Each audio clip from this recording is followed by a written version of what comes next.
Happy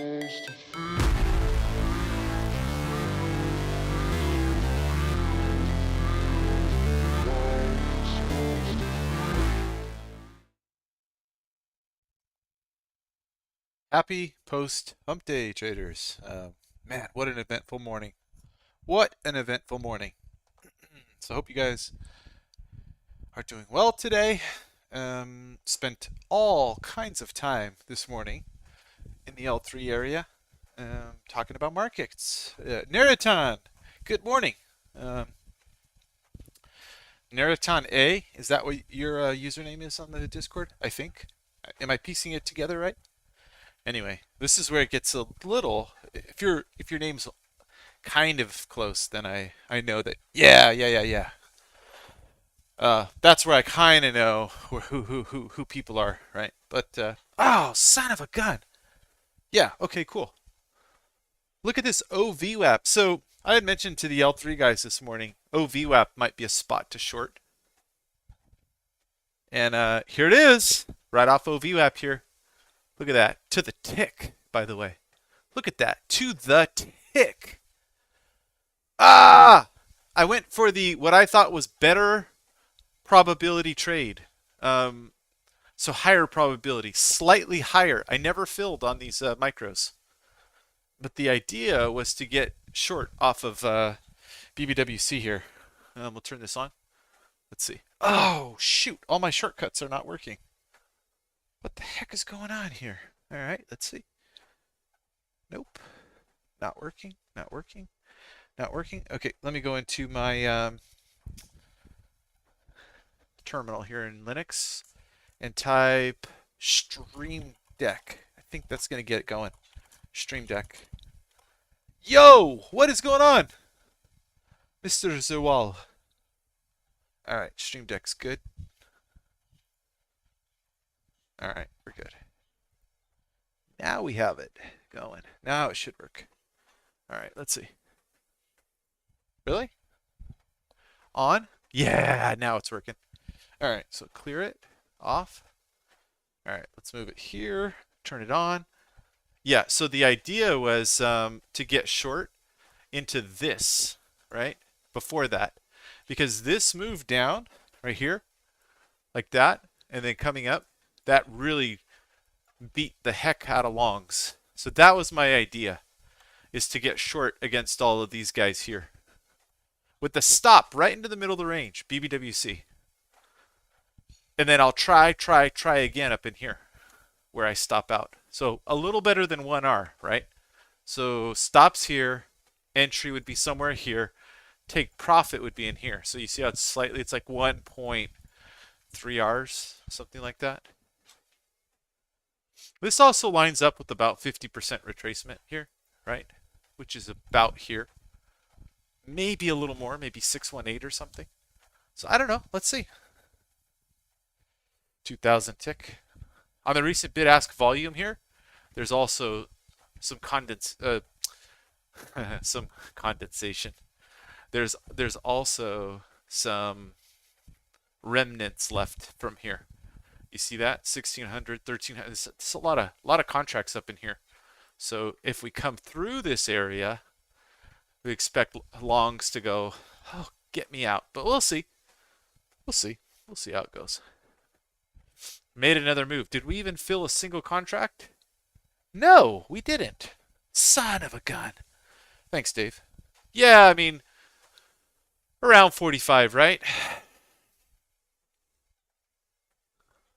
Oh, holy Toledo. But this is a nice play, right? So this to here, doubling it, takes us up here, which is in here. So we're going to have opportunities to play here, where we are. Right here. We're going to have opportunities to play up here. You're going to have opportunities. So look at this, right? So swing low off the highs, come all the way back up, then come again. Try 1, 2, reject. Any remnants there? Probably. So above the highs, you have an opportunity here as well. So it gets interesting. And most people aren't going to want to step in here because they're like, well, here's my 50%. Here's my 618. Oh, this is above 618. They get stopped. So retail fodder maybe. But we are missing out right now for being picky on our entry here from all this. Because this move here is absolutely vicious for longs. You see how, look, even this little congestion above OVWAP, there's still longs trapped here. Look, wouldn't be surprised if we come all the way down here. Man, I feel like I'm on the sidelines missing out, but that is trading, guys. Sitting on hands, waiting for your setup. Anyway, I played NASDAQ hot and heavy today. It's, let's see. Turn this off. Oh, this is MNQ, but basically, you can see that there was BBWC here for OVWAP. So the L3 guys, I was trying to give them a buy level here, but my mic was off. But I was sharing charts like a madman. I went back and explained it all. I was trading hot and heavy this morning. Shorting NASDAQ at 91s. Adding and adding into 60. With a stop at 78, 77, 79, and 82. And it didn't get stopped out. I was pretty happy about that. So I de-risked off that position here. Right here at this level, this green box. Held the rest and got rid of some here and some, I think, around here. So big winner day, right? You know, I mean, my average position was 37. So right here was my average position. So I ended up taking off a little over 1 R, essentially, on the whole position. About 1.3 Rs or so. After all said and done with the, stops up here. So, but it was good. It's fine. It went higher than I expected it to. I thought for sure I was going to get stopped out up here. Had I not made a mistake with the mic, I had my switch off for 30 minutes. And I was talking kind of slow because I was trading my account, just kind of talking through my feelings and what I was going through my head up here, that I'm going to stop out and that I'm eventually going to get right back into the position, but that I'm not going to add to a loser. I got to cancel this. This is no bueno. The move's happening here. Really pisses me off that I missed it. Yeah, super walnuts. I mean, the structure of the market is that, this thing went really far, and longs are just easily puking here because of this structure. So it's, look, I thought the better play was to go in higher and then it would turn, but yeah, like I keep telling you guys, the best ones reject before the structure. So this might be a best one. It might come all the way down. We will see. We will see. But yeah, anyway, it's I really thought I was going to have a very public losing trade today in the L3. I mean, we have what, 30, maybe 30 L3 members? I don't know exactly. Sorry, I don't know, but maybe we have 30 L3 members or something. And I thought, these guys are all listening to me not destroy myself, but lose at the open. So I was already feeling humbled. I thought I was admitting defeat before it happened, and then it never happened. So I felt like the Grim Reaper came for me, and then all of a sudden, I don't know, Harry Potter came in and went, Expecto Patronum! I was like, yes. Anyway.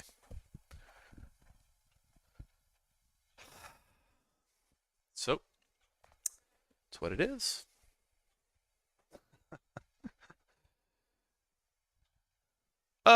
Wait a second. What do I...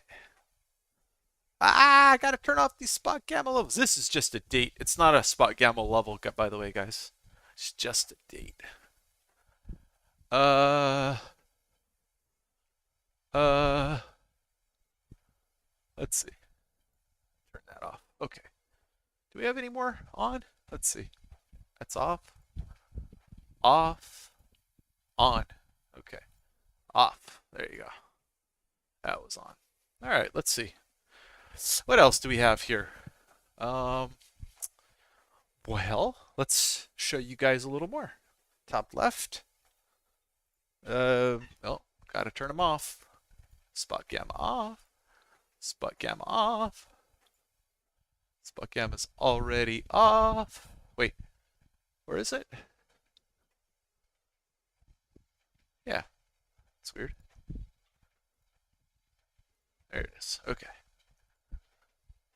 Weird. All right, turn that one off too. Yeah, there it is. Okay. Interesting how these things sometimes need a saving of the whole system to activate.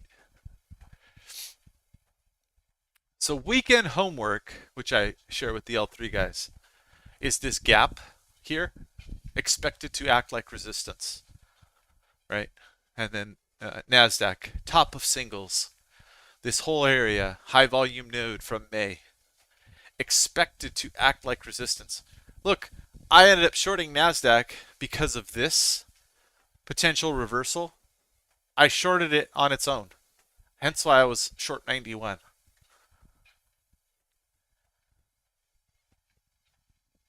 It's a little painful when the ES is moving up, the NASDAQ is moving up, and you're playing NASDAQ levels on their own. But I often do. I have learned that the NASDAQ will reverse typically on a level. And so I just play it. Like this morning, it didn't really work out for the entries. Kept going against me. And my stops were into these singles, essentially. And someone came in and really sold the crap out of it. They basically iceberged it right at the top on the NASDAQ. You see? Here, let's see if you guys can see it. We'll zoom in. You'll see the iceberg up there on the profile, volume profile. You see it? You see how it's a flat top up there? Iceberg. You see that? All that delta? Just all positive, positive delta. Because all the buyers went bonkers there, and someone big stepped up and absorbed it. About 500 contracts at, I don't know, within a few ticks right there. So that's weak. That's weak eventually. So we'll probably come back up and go get that, but it is weak eventually. So I was saved. My stops at 77, 79, and 82 were saved. Thank you, Mr. Big Player there, whoever you were. I appreciate that very much. I almost ate humble pie right there. But these levels, top of singles and stuff, this is the stuff I share at L3 with my weekly homework and stuff. So that's what you're seeing here are these levels. And then I do my little write-up about where I think the market may go. And this on the E-mini is a big gap, right? So the bottom of the gap is here, top of the gap is here. And then this note says weekly aggressive selling, short squeezed above. But that implies, you know, this is an area where longs got absolutely creamed. So we went into the gap, and then the longs just took this market all the way down. So now we're in the chop zone here. Chop zone. Man, what a move here. I lament the fact that I missed this short. But, you know, we'll catch the next one, but still, golly. Oh, this NASDAQ chart is funky. Uptown funk you up. All right. All right. There we go. Now we see it better. NASDAQ weaker. Look at that. Just relatively, NASDAQ quite a bit weaker. Way below its opening VWAP. Didn't quite get as high. See, this is why. Like, if you look at the opening move, so the E-mini, if you just compare them just visually, right? 50% between open and VWAP, right? That's opening VWAP here. But look at the NASDAQ. Didn't quite go as high, went deeper. This is why, you know, and this is why I was saying before, you just got to play each one independently sometimes, right? Because look at this. Right? E-mini comes up, even tests VWAP. NASDAQ's nowhere close. There's no structure, nothing. Maybe this. But, I mean, how far away is that? NASDAQ just rejecting here. NASDAQ giving us an idea this market's pretty weak right now. Huh. Anyway. Best ones reject before. That's what I said. It's true. You guys have probably heard me say that 10 times now. Best ones reject before. Clear. Let's see. Super Walnut says, would you still play the BBWC knowing that the covering might have already happened lower and price might glide through it on second touch? This is where I have to really read the market. But yes, it gets more difficult to read it now, Super Walnut. And this is where if you miss it the first time, you miss the big pullback. So let's just say the second time, right, we go like this and then we come up. Right? We are digesting longs from here too right now because it shows us that they're so nervous. Now, we can measure volume because of distance. We could say here, here, here, here, right? We could say this, right? They're building a position. All right. It depends. If they build volume like this, and it's equal to like this again, now you have strong players from here. This was a quick foray and back. We got strong players from here. Now we have double balance from here. Maybe it goes to here at least. Now it's direct structure, but I would expect, because of digestion at the top of the range here, for it to go further and maybe go to the top, at which point there's volume in here. So I would be less confident about taking a short essentially right here. I'd be more confident about giving it a shot up here. So in number 2 as opposed to 1. And that's because of this move here that we're involved in right now. Again, lots of ifs. If we go sideways, then head back up, I'm less interested in taking it at the bottom here. It's still may be reactive, but the probabilities they change. They change because of the prior action. So, be water.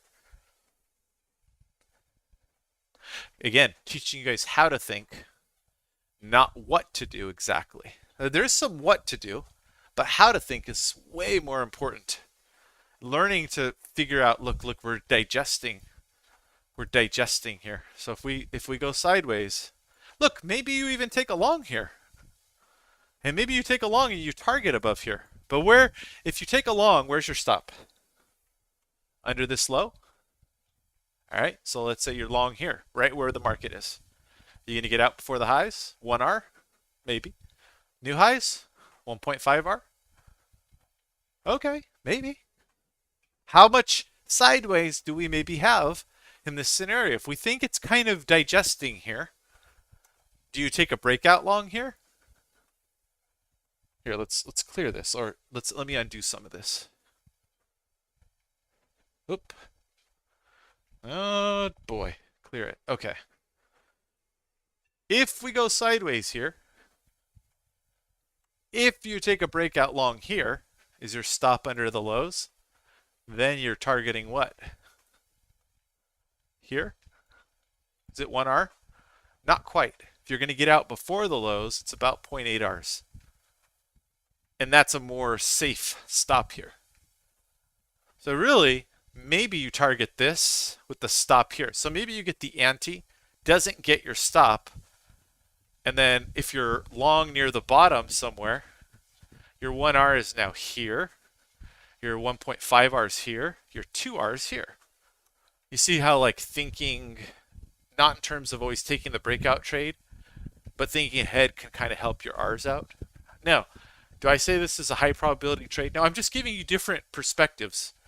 And I'm giving you different perspectives because I want you guys to be mindful of the fact that if we're all going saying this is a possibility that the market goes sideways, we're all talking about the short here. But how often do we talk about the long to here?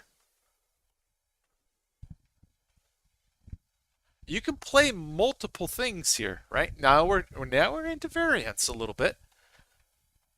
But if you get good at looking at this pattern, okay, rejected before this, pulled back into range, created more range. We go sideways for a little bit here. What do you think? You think it's just going to roll over and go down? It might. So maybe you put a stop here. You get long in the range, and you target what? Higher lows, still holding higher lows, and a new higher high. But now the structure is BBWC. So you see how like the structure that is over here can really prevent you from maybe taking a trade that's 1R into this area where you long here or where you long here. Because then where's your stop, right? Your stop, let's just say the market heads up, giving you guys scenarios. Heads up here, right? That's an up arrow. Oh, let's make it bigger. Oh, I'm just butchering it. Do it again. All right, take profit here. Let's say you get long here. What, stop down here? You see how it's not even quite 1R now? It's like 0.7. So the structure of the market should determine how you get out into resistance. Otherwise, you're going to struggle here. You probably goes up, maybe a little pullback. Maybe it keeps going up, maybe not. Right? And maybe you get shook out here for 0.2Rs because you're like, wow, it's rejecting. I'm going to just get out of this trade. Right? Then it holds OVWAP and bing. It just becomes harder to manage in real time. You want to take trades where the market has rejected and goes bing, and then bing, and you feel comfortable with the trade. It's structurally in a nice spot. And as it moves up, you're not even sweating anymore. Oh, it's doing what it's supposed to do. Oh, it's a little rejection, a little rejection. Okay, well, look, I'm long here. My stop's down here. I'm in 2R a profit. Maybe I'll move my stop to, I don't know, an invalidation point. Maybe that's here. Maybe it's 0.3R, but you're giving it room relative to this area, right? If you have two contracts, you just take one here, right into highs, into the resistance, and then, you take it right here, and then you go, okay, cool. I just locked in because I bought here instead of the breakout. I bought down here, and I'm going to take out 2Rs for this, for that one contract. The other one's at break even. Now you have a 1R trade. Beautiful. So how you manage it makes a big difference. Anyway. Yeah, great question. Yeah, me too, Robert. Me too. I hate seeing a position immediately go poof into profit and I'm happy. And then when it comes back and it goes, and then my brain starts to calculate, this is taking too long. It's not working immediately. And then sometimes I flush it for nothing. I'm like, and my brain goes, oh, breakout point, the best trades immediately work, right? That's what my brain says. Then when you pull back and you go sideways, I'm sitting here just above break even and I just take it. And then whoosh, right?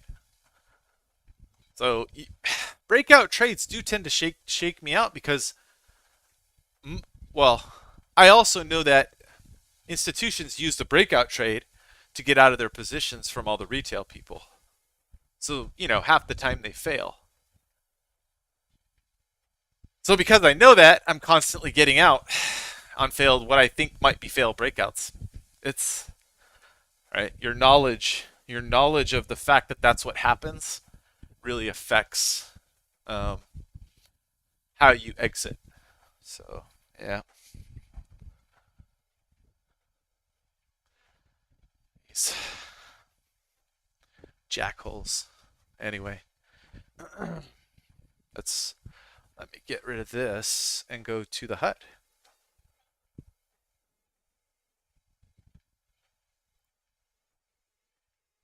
Oops. Turn the SpotGamma off. So today we have the dollar. A little weak still. All right. A little weak. We had the big move down. It's sideways. Dollar is rallying a little bit. As the dollar has rallied off of support today, equity markets have drifted down. You notice that? And then these are yields, right? So 30-year. Oh, by the way, I need to go change this.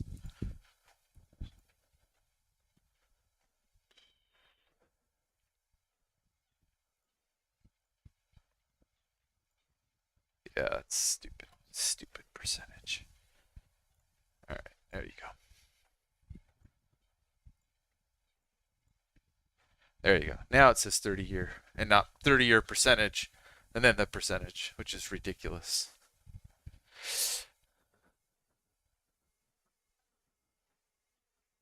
Anyway, so it just shows us 30, the 10, the 5, and the 2-year, and then their corresponding movements. And we could see the way that the markets move, you know, relative to bonds. So real interesting to look at. Again, the candles are the USDX, which is the Dixie DXY, the ICE index, but it's the Sierra chart index for the dollar. This is VVIX minus VIX. So VVIX is the volatility index of the VIX itself. So price is in. It's basically telling you how volatile the VIX pricing itself is for options. So it's interesting. And then this is the VIX itself down here. By the way, VVIX should be changed as well. Studies, let's see. Sorry, doing my study updates here. VIX, VVIX, da, da, da, da, da, da. Text display, VVIX. Format. That should do it. Save the whole thing again. Haha! Now the VIX is showing me the amount of decimal places I want. That's a good thing. Nice to look at the structure here from T+1, T+2. I know Andre was talking about, Mike, what's your game plan for the afternoon? I said, well, we were talking about it when E-mini was 26, 27, right around there. And I said, you know, sideways and probing back into 44 wouldn't surprise me, or even OVWAP, where it gets weak probably. Did I take the OVWAP trade? No, I did not, but that's what I told him. And all the L3 guys, right? We were talking about all this morning.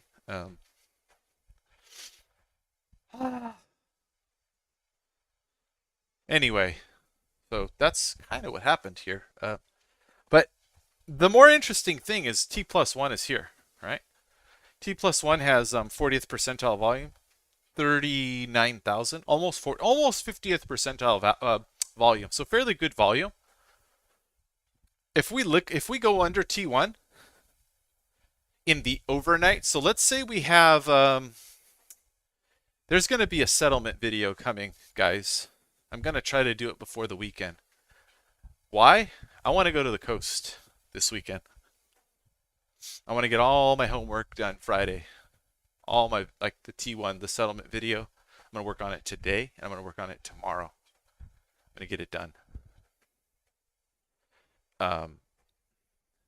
But this is going to relate to the settlement video that I do.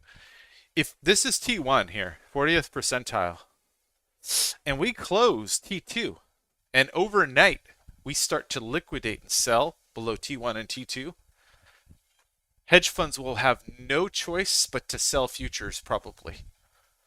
Now we're going to look at gamma levels, maybe not in this feed because you guys aren't SpotGamma. Not everybody's a SpotGamma subscriber, and I'm limited to who I can show that to. I show it to other SpotGamma subscribers. But if there's some correlation here with some gamma levels, hedge funds may, if we close down here and these levels are like this, and we're leaving a bunch of excess up here and volume, they may be forced to deleverage.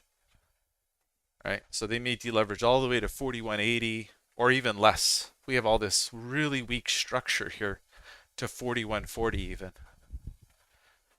Gets really interesting when you start stacking settlements, and especially T plus 2.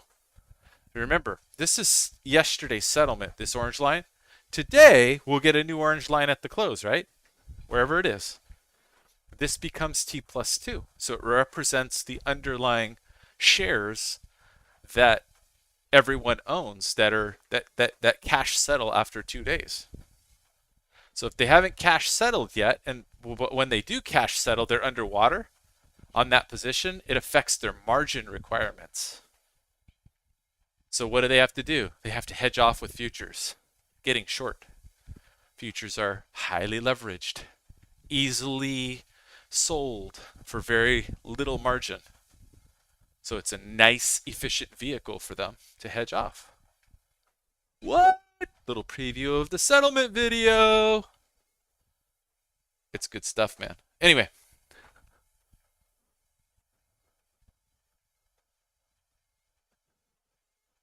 I want to make sure I get all the comments up here. I'm a little slow on the uptake here. Just talking.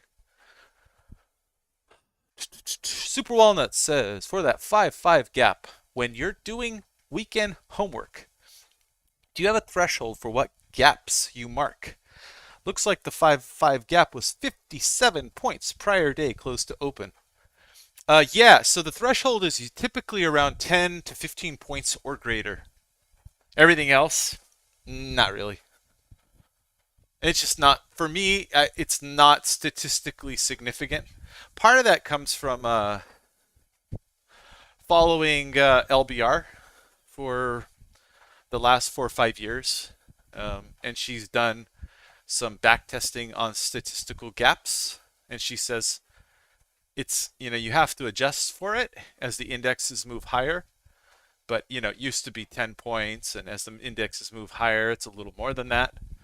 So I've just gone roughly with about 10 to 15 points is kind of significant. And it depends too, Super Walnut. Did the price originally gap low much more than that, like say 30 points? And then did it go back up and fill 20 points of it? If it filled 20 points of a 30-point gap, then I won't even put it on as a gap. Why? Because the market already made that attempt at a gap fill. So the next time it rolls through that gap, probably just going to fill the whole thing. So why do I care? Maybe you care because it'll probably fill the whole thing. Just gets to be too much information on the chart. So it depends, right? Did the gap already did the market attempt to try and fill the gap? If yes, then, and it's kind of close, don't worry about it. That's my point of view, because you can have too much. Oh, well, there's a 2-point gap, there's an 8-point gap, there's a 12-point gap, but maybe the gap started out as 70 points and we filled 80% of the gap, right? Well, if you filled 80% of the gap and there's still 10, 15 points left or whatever, well, what do you think happened to trap traders on that day? You probably already got out when it rolled over. See? So it matters. Oh, this position is just making me cry here. It's not a position, but it's a lack of position. All right, so what I need to do is load. Let's see. Let me make sure before I move on. I'm doing a little bit of studying. Zero chart study housekeeping. Let's go and load the SpotGamma study for the NASDAQ. Load it up, Buttercup. All right. Turn that off. Go change. See, this one's good. 30-year. This was good, but the VIX was wrong. It needs more. Look, you add this stuff in, and there's so many settings. All right, text display for VIX. There it is. Settings, value, scale format. Oops. 0.01. apply. Okay. Did it do it? Yeah, it did. Okay. Did what it's supposed to do. VVIX text display. There it is. 0.01. Apply. Okay. HUD NQ SpotGamma on. Save all. Don't forget to save your work, because that's what these buttons are. All right. So now the ES and the SpotGamma, the NQ one, are similar. Okay. We're good. So let's just switch screens here. Let me turn this study off. Let's see how this custom study works. Is it off still? Yep. Okay, cool. See how it turns it on right here?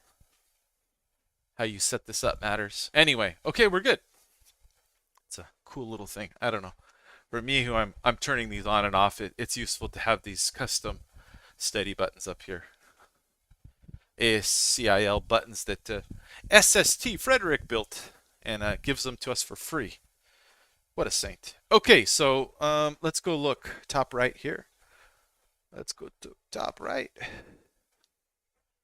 Oh man, let me see. Boom. Man, what a play, right? What a play, all the way down. What a play. That OVWAP, I missed it. I missed it by what, a tick or two on these orders here? That really blows. This is where it gets tough to sit on hands, where you see the market's made a move and you feel like you missed out and you want to do something, but don't do it, traders. You guys know those kind of bad habits will get you into trouble. What are you going to do now, right? When they're covering under new lows and the price oscillates back up. What are you going to do now? What, go short right here? Go long right here? A big player stepped up here. You see the bubble? Big bubble. They're covering into lows. That's what they do. They cover into lows. New lows, swing low, they cover. Right? They get short, big bubble. They cover into new lows. This is how smart traders operate. You're like, how do you know? You don't know. This is how smart traders operate. It's just how they do it. Okay. All right, let me look at the chat. Make sure I'm keeping up here. Hey, thank you for that. Morro Bay, I'm going to be, if I go, I'm going to be in SLO, slow. Slow, baby, slow, with my brother and sister-in-law. My brother-in-law downloaded Sierra chart, by the way. Dun, dun, dun. He said, oh, I forgot to text him back. He says, luckily I was able to download and run Sierra chart at work. That's a good start. I activated the 15-day free trial for now, and I guess I'll probably start with the small video library they have on their website. If you have any suggestions on where to start, otherwise, that would be much appreciated. Yes, my brother-in-law. Visit me more often. I'll help you on weekends. I already told him that. There's this guy called TYP on YouTube. Watch his videos. I told him that in person. He already forgot. He's a busy guy. Pharmacist full-time. Anyway. Yeah.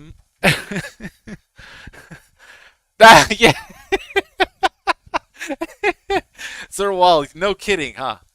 No kidding. Oh, that's hilarious. Nah, he didn't. I'm sure he didn't. Okay.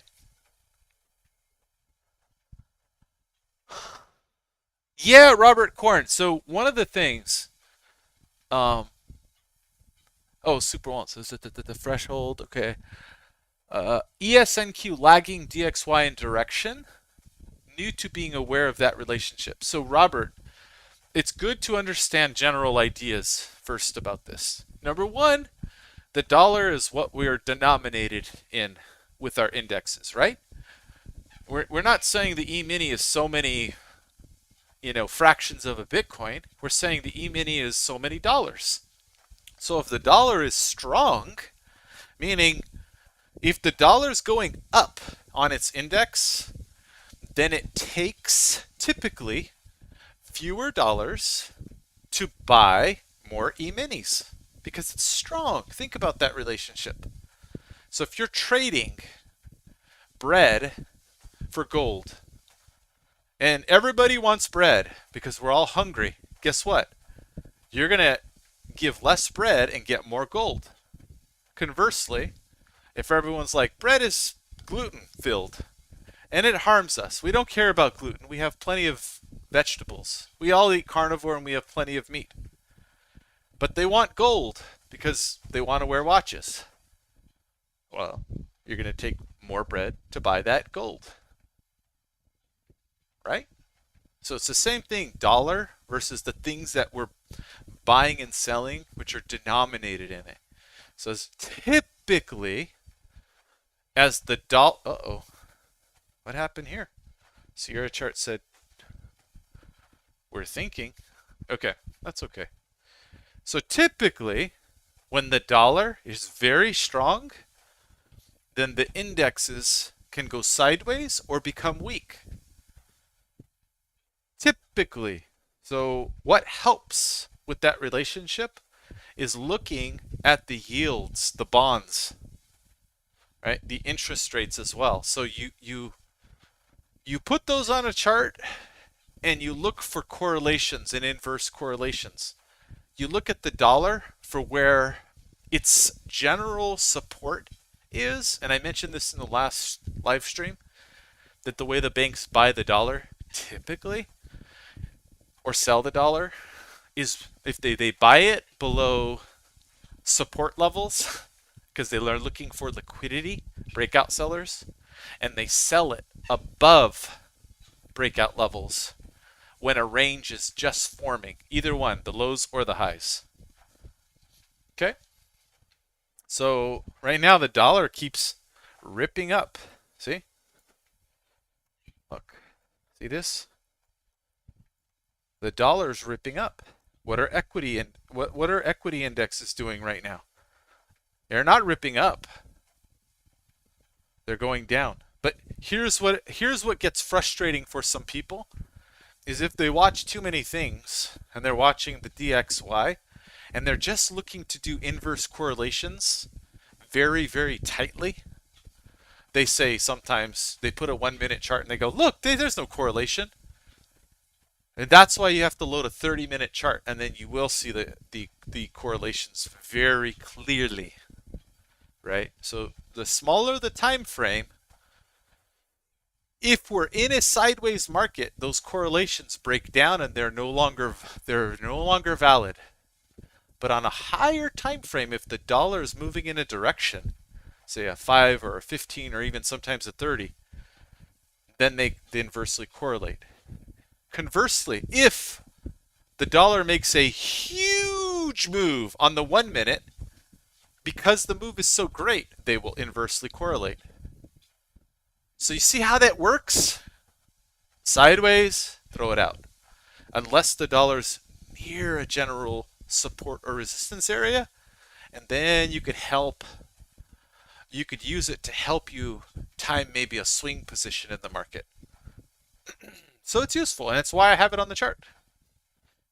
It's very useful. It just so happens in the old Discord, everybody got tired of me talking about it because they said it's too complicated. But you guys are smart and able to understand it. And, these videos are going up on archives, so you guys can rewatch them and think about it more. So I'm committed to sharing all my little tricks that help me out. Anyway, dollar rallying. Dollar rallying. See that?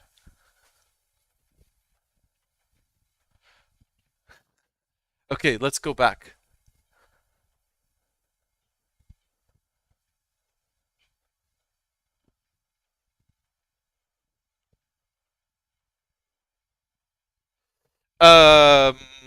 So Zerwal, I do mark single prints from 30 days, 60 days ago, 120 days ago. Absolutely. Because all they do is they tell us that there was emotional selling or buying there. And it's very thin structure. So it's like an LVN.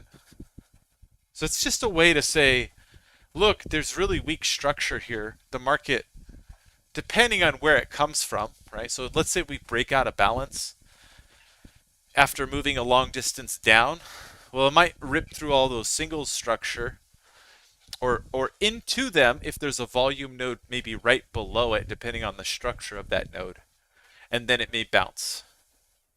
Because what? There's traders on both sides. You know, if there's more shorts trapped there, then the shorts are going to want to cover real aggressively. But if this market's selling off on fundamental news, right? It's selling off on, you know, some earnings weakness in Apple and Amazon. You go look at those charts and you're like, these things are all broken. Well, then that is likely to just, the market's likely to fall right through them very quickly into the next volume node. So I like marking them up and putting them up on my higher time frame charts. So yeah, they're typically on my daily TPO charts is where I mark them. So if you want me to show you that, I will. Top left, here's a daily TPO chart that includes the RTH. This one, or ETH for the NASDAQ, but for E-mini, you could see that I put singles up here. You see that? Singles, singles, singles, right? All the way up, look. To all-time highs. I want to know where the weak structure is, where the market might go, foop. Even here, I put how many times the market tested it already this time. Tested one time. Only one time. So what, when it goes and tests the second time, all right, that may be resistance. Maybe I'll change it to tested 2x. Then I know the third time, maybe it pops it. Stuff like that. Anyway, I update these levels for the L3 guys. As I change them and my game plan changes, I'll update them. Sometimes I do it in the middle of the week. This week I did a little bit, but I do it every weekend. I do a deep dive, and then I remark the levels and post all the various charts with the levels, with the little write-up for the NASDAQ and the ES. So I'm hoping to do that Friday so that I can head to SLO Saturday, early Saturday morning. That's the plan. But we'll see. We'll see if it happens. I honor my commitment, so I'll make sure I get you guys your weekend homework, and I won't rush. I don't do that. So maybe I'll be drinking coffee Friday night, sitting in front of the computer going, let's dive in. I really, really enjoy the higher time frame analysis, guys. Why? Because it's my bread and butter. Today it was my bread and butter. You guys see that now? So you guys who have seen my L3 stuff, do you now know why I value it so much? Because it's my own analysis. I will play my own analysis on levels every single time. And I understand them. So this is the value of doing weekend homework. So I've learned to really enjoy tracing price, looking back and blowing apart the TPO charts and seeing the way price moved in all the RTH sessions, where it opened, where it closed, where it left behind BBWCs. I could see the BBWCs on the 30-minute TPO charts. I see it clear as day. This market's gonna head downhill here. Let's see. Little volume build into the 22s here. Look at that. That OVWAP was the perfect short entry. Hindsight. Hindsight. Well, at least I would have gotten my full 1.5 hours, but hey, shoulda, coulda, woulda does not pay garbage time bills. All right, back to the chat. I'm trying to make sure I get every question. Not a dumb question at all, Mr. Zerwal. Mr. Zawal, is your first name Abdel Kudus or Kudus? Abdel Kudus, is that right? Kudaus? Yeah. No,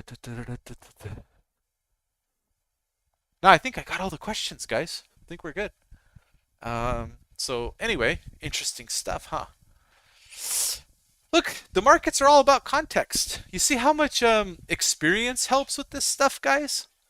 This isn't just all after. This is not just all hindsight trading analysis, right? I'm taking positions off this stuff. The challenge in trading is not getting stopped out multiple times, and then and then after that you're so mentally screwed you can't take a position, right? That's the challenge. It's the psychology. These levels are reactive because of trap traders. They're always reactive, but the question is, where do you place your stop? How much risk do you place? And what's your game plan off the level? Right? My buddy Andre is probably still short. Andre's a swing trader. Andre's much older than I. He's plus 20 on me. His age. He's been in the market 40 plus years. I've been in the market a third of that time, essentially. His hands are hardened with experience, and he doesn't flip his edge over as fast. So he has adjusted it to what works for him. There's all kinds of ways to play it. If you play that way, it doesn't mean you play the same size as you do your day trade positions. You likely trade it with the wider stop and smaller size if you're going to do that. Don't be tempted to play day trade size on a swing position. You'll only psychologically mess yourself up. Because whenever you have a wider stop on a larger position, you can lose too. Then you're losing too much. Maybe you're losing 4%, 5%, 6%. And your brain knows Monte Carlo. It's kind of like your brain does calculus all the time. In the real world, you just don't know it. Your brain does trigonometry or geometry and trigonometry all the time in the real world. You're just not aware of it. Well, your brain knows Monte Carlo. You're just not aware of it. So when you get your 5-6% loss, your brain goes, I can blow my account up way too quick. And I'm not taking the winners like this. Something's not right. My risk reward is off. So, and before you even get out of your position, you're shaking. You're like, something's not right here. I've been there. So, anyway. Kudos. Like the word kudos. Oh, okay, kudos. Abdel Kudos. Zerwal. Abdel Kudos Zerwal. I want to learn to say it well. One of these times, tell me on the mic in Discord. Abdel Kudos. Abdel Kudos. Doesn't sound right. Abdel Kudos. Is that right? Anyway, 2-3 second delay here. Anyway, market heading south. Let's expand the screen a little bit on the side. There we go. Compress it. Get it into the middle. Okay, there we go. Under T+1 NASDAQ. Going and filling all these prints here on the E-mini. Filling the gap. The gap is 1025. Is there anything else up here that we should be aware of? Nope. 1025. Wow. What do we do? LOD, what do we do? Oh, who knows? I'm sitting on hands, man. I made my points this morning. Yeah, Andre asked me, he was like, what's your plan? I'm like, my plan is to sit on my hands and trade tiny so I don't piss away my profits today. Full disclosure, I pissed away some profits trading pullbacks from the highs. I pissed away, let's see, roughly 25% of my profits, around there. Does that suck? Yes, it does. I'm still green, but it sucks. So I don't want to keep doing it. It's kind of garbagey time. Minus that one OVWAP setup. Son of a gun. But I missed it because my entry was wrong. A little too high. Again, the best ones reject before. Now I've said it 10 or 11 or 12 times, right? The best ones reject before. Anyway, you could see OVWAP, actually a pertinent level on a chart. You guys all have it on your charts now, right? Cool.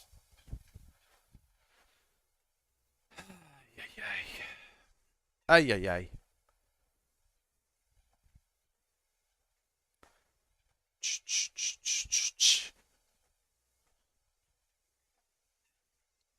Don't be in a rush to have an opinion about the market because it's moving.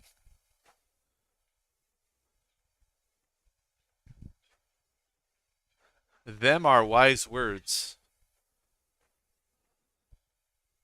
Hard to sit on hands when it's moving. But wait for your setup. The market's not clear here, then wait for it. Because some people like to try to corner me, and I'm not saying anybody's doing this, but maybe I feel pressured too sometimes. What's the market going to do right here, right now? I'm like, I don't know. They're like, aren't you a technician? Shouldn't you know? Formulate an opinion.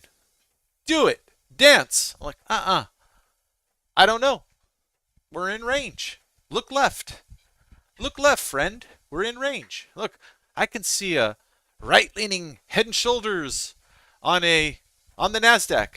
I can see a neckline broken on the E-mini. Right? I could see we're on the E-mini. We're in range for all the overnight shorts. They're likely all going to cover right now. Right? Do you want that to be your setup? Just some opinion that's maybe going to profit you, maybe not. No, wait for your setup. Who knows? Like on a higher time frame, I'm going to go flip it to another chart real quick. Up here. Right? We're doing this, right? So the measured move is what? Like that? Like that? What's it down here? So the measured move takes us into what? A little below settlement, T plus 1. Down here, the orange line. A low volume node here. You see the low volume? Right here? It's all low volume. Look. This is a visible only profile. Maybe we just go here and fill it in. You know what tends to happen? You get measured move, right? And then you go in, you get the long stops here, then it comes back and it fills it in. That's what tends to happen. Is that a reason for a trade? No, just because I'm familiar with it. No, it's not a reason for a trade. But maybe here we get a rejection. I'm on a treadmill and I'm a little sloppy here. Maybe we get a rejection here after taking some stops, and then maybe you get short here, stop here, and you target here. So I don't know. There's the entry 1R, 2R, 2.5R down here, right here. I don't know, 3R, something like that. I don't know. That's a trade idea. What's the structure you play off here, you ask me? Well, the structure might be that we're trend down and the 10 SMA eventually goes, it's this little yellow line here. The 10 SMA eventually goes dink, dink, dink, dink, and you're playing against that with the stop into BBWC here, right? And then you go, okay, I'm planning for this. How late in the day is it? All right, we got an hour and 40 minutes. We're trend down. Okay, that can still work. No, it's all good, Paul. Now you're getting ideas, right? It's all good. Pilapin. It's all good. Now you're getting ideas though. So it's a good thing. It's a good thing that I'm talking about it. I can manufacture ideas, but I'm not sure that these are the best trades. Decent risk reward that I just manufactured by selling the 10 right there. So yeah, maybe this is giving you guys trade ideas. Now let's see. Does it come to pass? Again, this whole thing here makes all this dicey for me. Why? Overnight shorts. Wanting to cover. It's dicey. and all the longs who got long here wanting to buy too. So they're the people who missed this up move are now get a buy here, don't they? As this market rallies, the bigger players go, I get my opportunity. Maybe they chase it right now.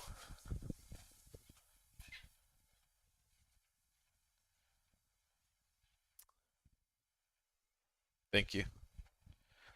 This is one of the problems with doing this. Here, I'll look on my HUD. So I should have turned it on right on my HUD right when I got off of it. Most of my SpotGamma levels are off. Oh yeah! Wow! Thanks, Dave. Powerful. What the heck? Did we just bounce right off that thing? Is that to the tick? Wait, what is it? Oh no freaking way! That was to the tick, wasn't it? What? That's a 20-point bounce. Not for free. You gotta subscribe to SpotGamma. What the hell? Ah! I missed it. Oh, no way! Ooh-rah-rah!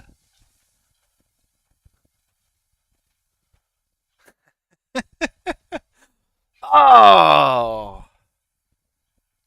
Yeah, no, it's all good, Dave. Ay, ay, ay. And lapping. Dang, man. Yeah, well, this is what happens when you don't have them up on the chart. It's on the HUD now, but the HUD is line on close, guys. So it's giving me the last. So it's not a great way to do it. But it should have alerted me that we were close, and maybe I should have turned it on. All right.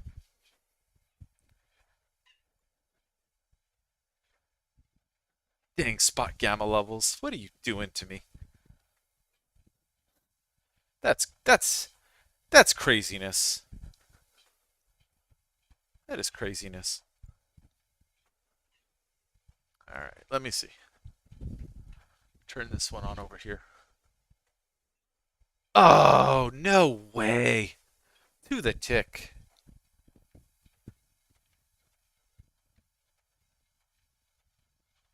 Yeah, James, you are I think it's very, very important. But we've been monitoring the gamma levels every single day for the past week and 2 days for scalping. And there's some rules that we've sort of established. But I really appreciate your input, my friend. My guess is SpotGamma versus what you're using is maybe slightly different.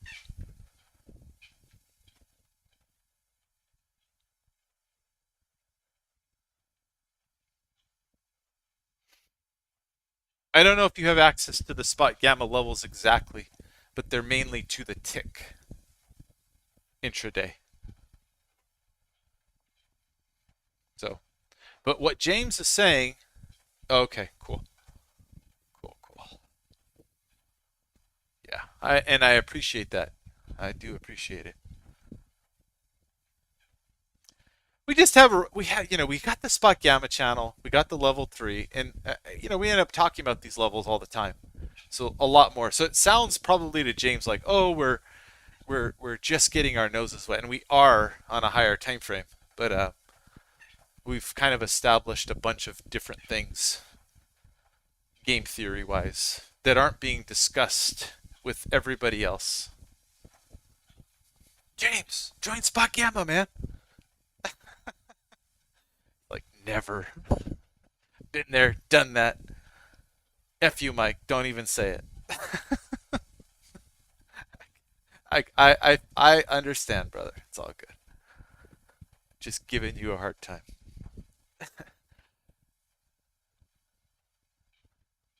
The group is slightly fractured in that way, right? That we have all these things that we're talking about in different places. Is what it is. If Brent wasn't watching our live stream from time to time, or somebody in the SpotGamma world, no, it's look, it's just the whole thing. It's the whole thing.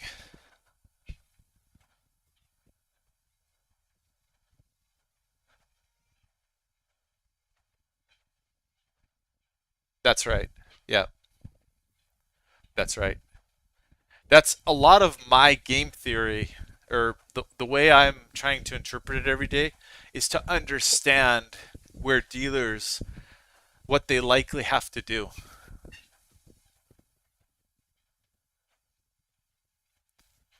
Yep.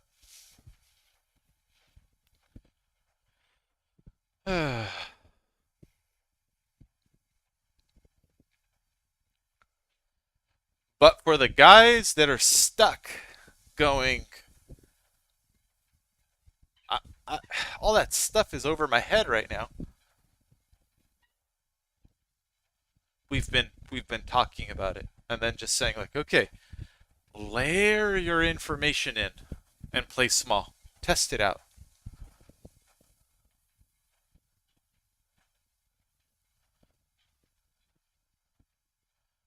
Yeah, that's right. The zero DTE game.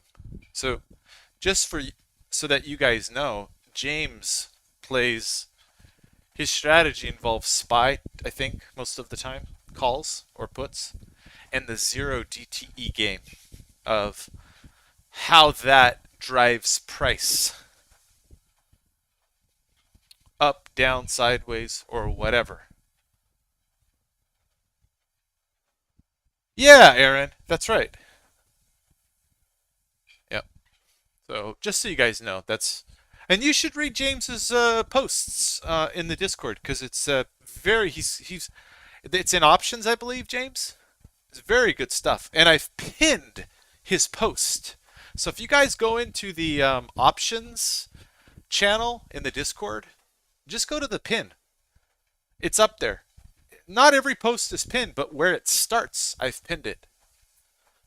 And super appreciative of his expertise because James is sharing what he is taking him, over 365 days plus of hard study to learn. He's sharing it with us, guys. So be super appreciative of this man. Anyway, I certainly am. Oh.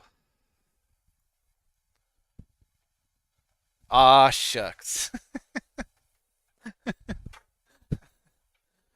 Oh, man.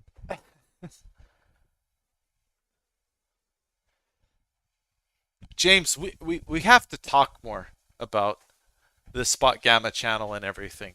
Um, we got to talk. Yeah, you are helping a lot, but we do need to talk about it because if there's some overlap there, um, then this I know the service you're using. Um, if these levels are essentially the same, then look, we're seeing the same data, just a different provider. That's all.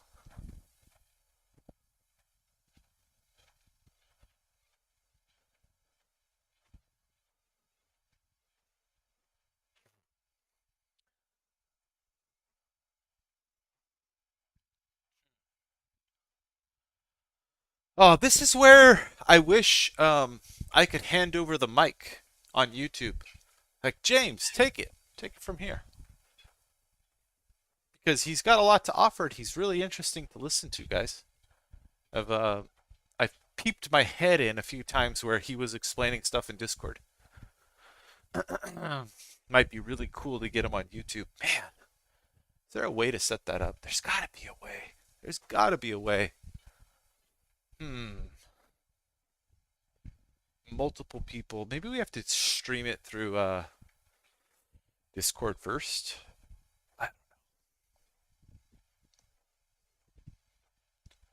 Yeah, but I want it recorded. Yeah, we could probably do that. Stream in OBS in the Discord.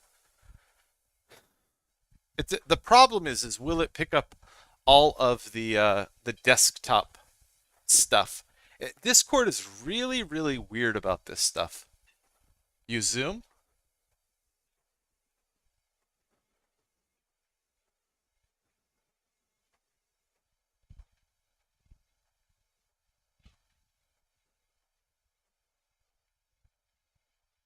Yeah, okay, gotcha.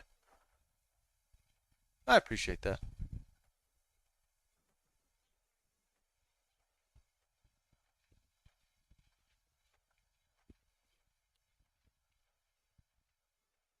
No, it's all good, my friend. It is all good.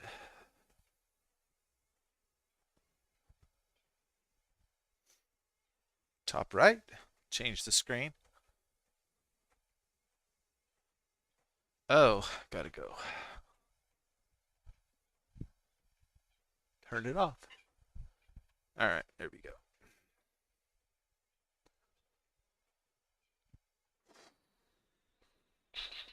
So I essentially played from here to about here, guys. That's it. That was my day. My day was playing essentially about here and covering about here. That's it. That was the whole day for me. And a profitable one, just to trade from here to here with the stop here. I don't know. I covered some down here, but whatever. The average out was in here. About 1 hour. So I was saying. About 1 hour after all said and done. Really easy to look at a chart and go, you should have shorted right here. And then covered some right here. Covered some right here at OVWAP. And then new lows. Covered some right here. And then just left the rest for runners into the close. Hindsight trading at its finest, but that's just not how it goes. So anyway. Oh, where are we at on this stream? 26. It's been a while.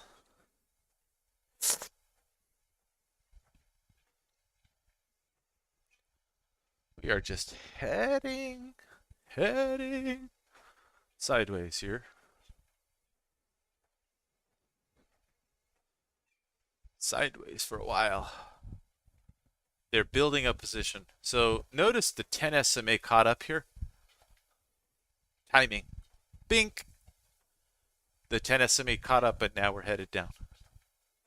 Kind of interesting, isn't it? Right? How many times have I mentioned the 10 SMA, guys? The 10 SMA catches up right here. That's that yellow line. And whoosh. All right? Clear. Turn that off. See? 10 SMA catches up. Bink. It's a timing mechanism. All right. Are we going to get the ante here? I don't know. I have no idea.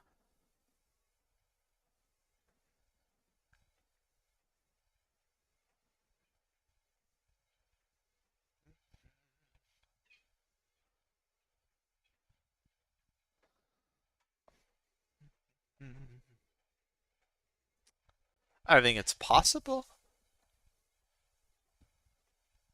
Super Walnuts. It is always referencing another chart. Yep, it is. So if I do 15-minute, it'll always be 5-minute 10 SMA. Always. Because it's a timing thing on the 5-minute chart. So you want to know if you're using a 1-minute. That's right. Yep, watch. So we'll go, let's say 2-minute, right? Bing. See it? Timing. Boosh. All right? Go to 3-minute. Same thing. 4-minute. Boom. Same thing, right? Doesn't change. 7-minute. Boom. Touches. Same thing. Right? 1-minute. Let's see how that looks on the 1-minute. There you go. Touches. Boom. Same thing. To me, it's most clear on a 5-minute because I'm so used to looking at it from that perspective. But yeah, good question, my friend. Thank you for that.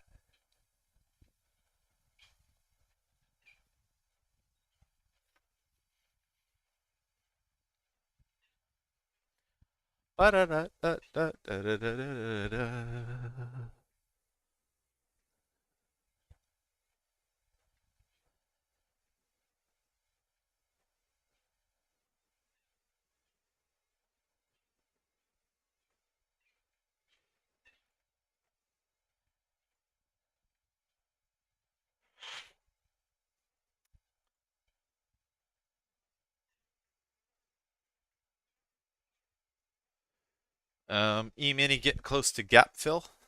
Let's see if we can turn it on that chart.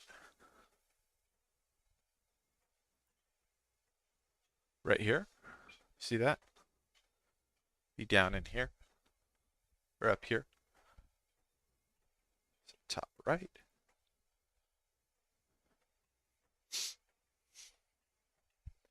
Higher time frame stuff. Stay aware.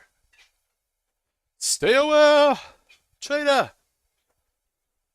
Anyway, because of that, I'm not trying to give out all kinds of trade signals here. That's what L3 is for. Damn it. Let's see. Right there. Right, we're long a little bit. Nothing wrong with that.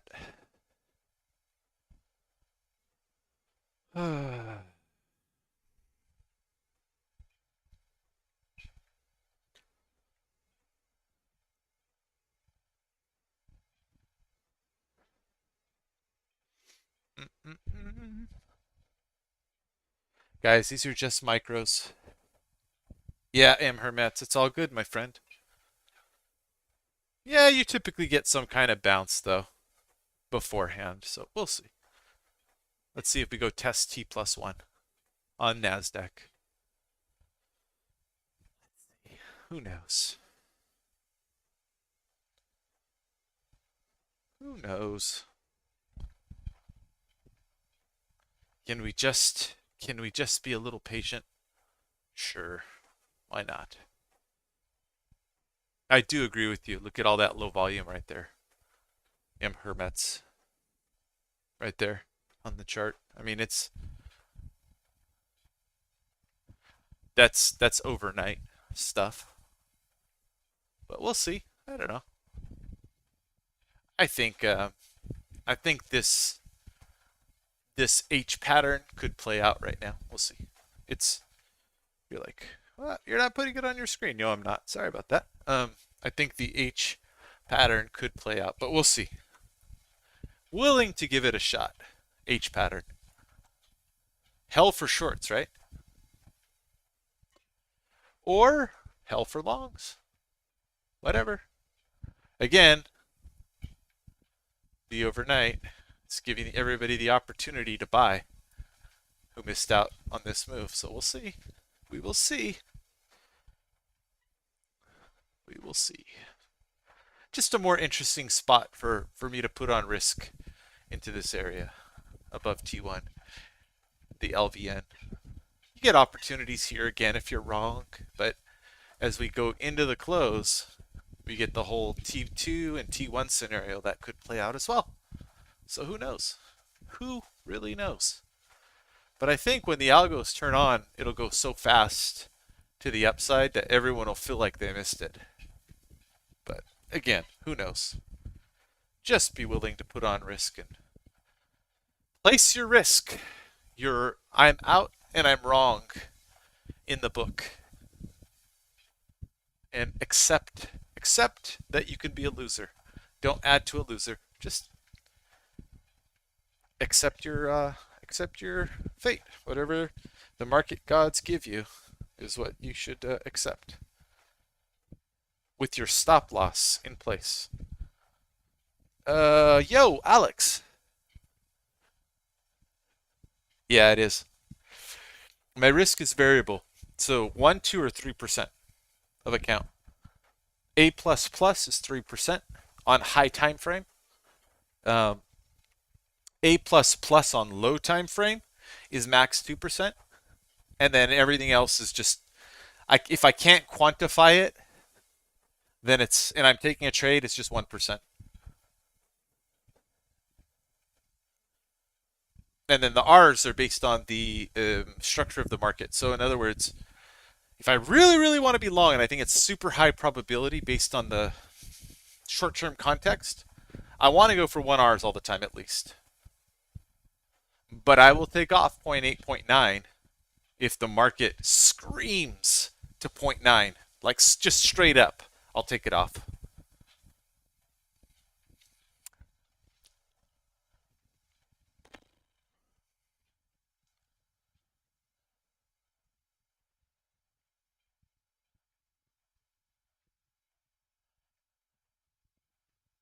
Yeah, great question, my friend.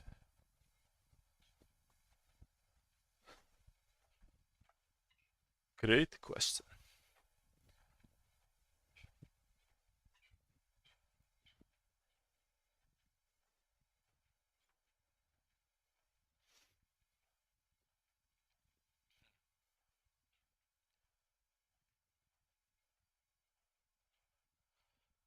All right, well,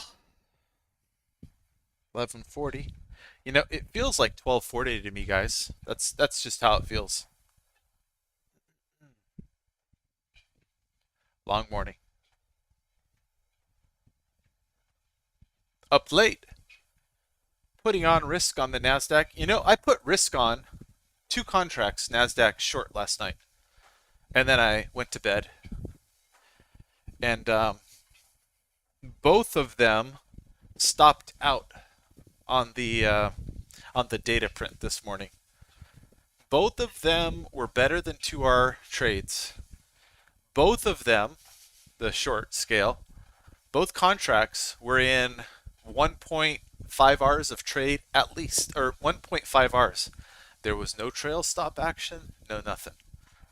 No move to break even after 2 hours, nothing. So the two lots ended up being a loser. I woke up and I'm like, ah, I'm a loser already. Sucks. Anyway, where I said I was putting on risk, I did. But because I wasn't there to manage it, I wasn't able to get out in profit. That's a real part of trading too.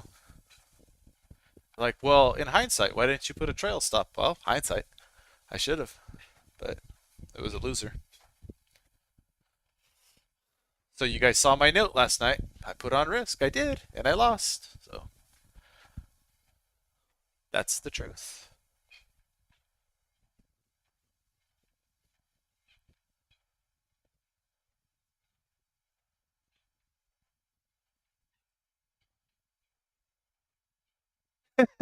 Yeah, yeah, M. Hermetson. It's a bad feeling when you wake up to a loser already. It always gets me. I'm like, son of a gun. So Robert says to experience the trading day versus looking at a chart afterwards is completely different. Amen. Yeah, it's amen to that. Totally different. Two different things completely. All right, they just broke it. Break it.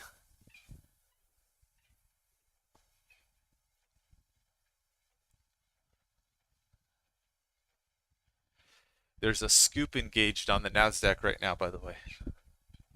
It's a pretty heavy scoop. It's interesting for sure.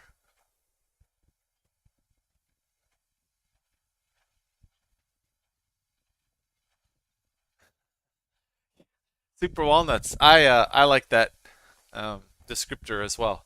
The hard right edge. It cuts. It's so sharp and hard on the right side. It is. It's hard. It's hard for traders.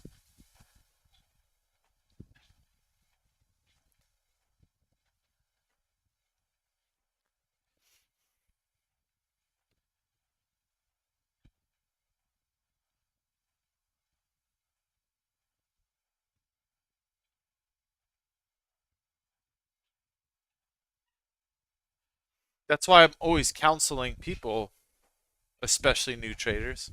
If you hear somebody that is always talking about the market, about what happened and making it look good, anybody can do that. Anybody can go back and say, after the fact, after the trade's played out, they can either lie and say, I did this and this, or they can give an explanation that may or may not be the actual reason the market did what it did. But it convinces people because it sounds so good. It makes so much sense. So what you need to do is play at the hard right edge more and talk to people who are giving you trading knowledge about the hard right edge. And you should all share about what you're doing at the hard right edge, right? Not the left side pillow that's easy to trade in hindsight.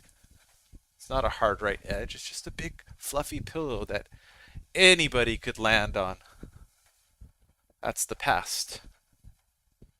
Every single person in the world has a valid opinion in hindsight, which makes it not invaluable, which makes every single one that does that like have almost no value. All right, well, what's the predictive value of stating the past and then assigning a reason that's never predictive? Eh, soft left pillow. Copyright. Yeah. I'm still long NASDAQ, by the way. I am still long NASDAQ. Haven't stopped out yet.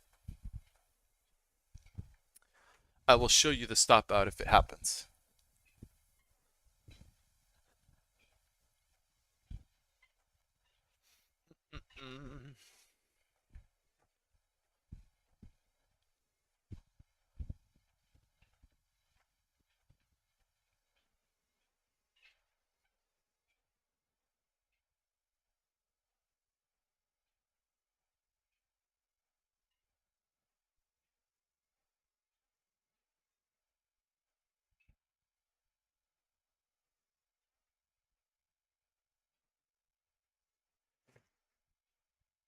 Second, what's happening here? You guys ever moved your time and sales down on something, and then all of a sudden you're not seeing the flow anymore? You're like, why is my time and sales not moving? Ah! Did that on NASDAQ, apparently. Why is this thing not moving right now? I touched something on this edge. Anyway, I, I'm not sure what else to talk about at the moment. I'm a little on the fatigued side. Yeah, when you scroll. Yeah, that's what happened. For sure. You guys want to go talk in Discord now? I mean, I've explained some things. There's some good stuff here. I'd like to talk to you guys. Hear you guys talk about markets too, if you want.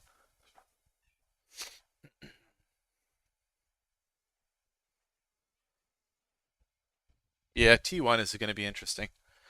For sure. I think that's where M. Hermetz wants to transact, is 12. That's what he said.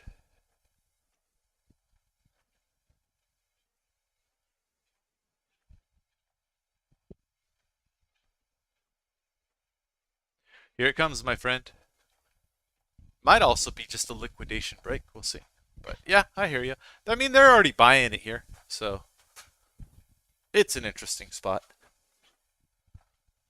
All right, guys. All right, James. Have a good one, my friend. You guys want to just get on Discord and talk? Might be a little more interesting. You guys can talk too. Yeah, let's do it. Let's do it. Okay. End stream. All right, we'll see you guys in Discord. Peace.